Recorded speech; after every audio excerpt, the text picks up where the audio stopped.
Okay, expanded column subtraction. First of all, we need to expand or partition the numbers out into hundreds, tens and units. So as follows, we take 4, 4, 6 on the top. So we've got 4 hundreds, 40 tens and 6 units. And then beneath we've got 2 hundreds, 110 and 3 units. So it's column. Okay, so column subtraction is a column method. We put our equals at the bottom. We must remember to add in the subtraction sign, and then we start from the right hand side on our units. 3 from 6 is 3. Then move up to the tens. 10 from 40 is 30. 200 from 400, our hundreds, is 200. And then we simply recombine them, add them all together. 200 add 30 add 3. So it's, start from the units, 3, 3, 2, which is our answer.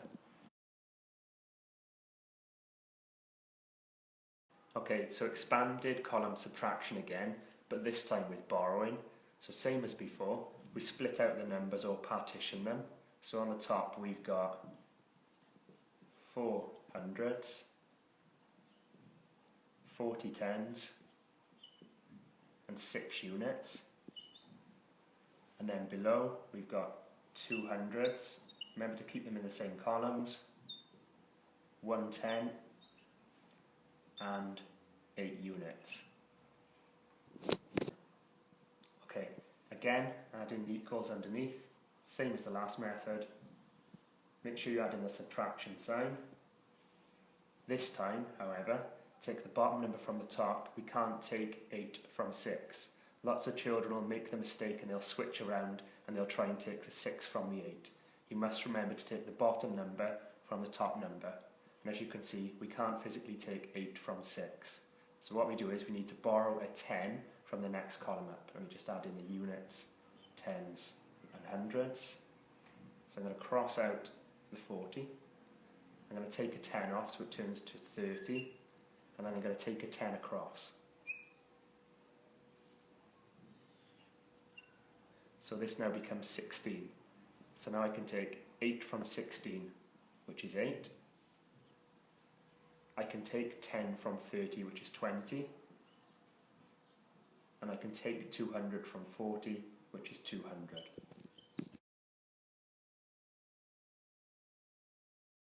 Okay, this time we're doing compact column subtraction. So we write our top number on, 4, 4, 6, and then underneath 2, 1, 3, making sure that we've got the units, the tens and the hundreds in the right columns. Add our equal sign at the bottom, and you must remember to add the correct sign in.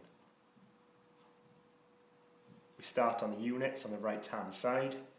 3 from 6 is 3. 10 from 40 or 1 from 4 is 30. And then 2 from 4 or 2 from 400 is 200. So our answer is 2, 3, 3.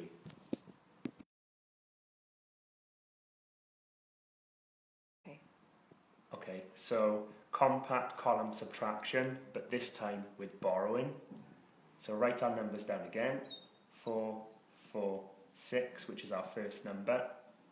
2, 1, 8. Remember to put the units, 6 and the 8 underneath each other. 40 under the 10 underneath each other. And the hundreds, the 400 and the 200 underneath each other. Equals underneath. Add in the right sign, which is subtraction. 8 from 6 we can't do. Same as before. You cannot take the 8 from the 6. Lots of children will try and switch it round and take the 6 from the 8 because they don't understand what to do. What you do in this case is we borrow from the tens column. So the 4 or the 40 becomes 30. We take a 10 across, so the 6 becomes 16. Now you can take 8 from 16, which becomes 8, 1 from 3 or 10 from 30, which becomes 20, and then 200 from 400 or 2 from 4, which becomes 2 or 200. So our answer is 2, 2, 8.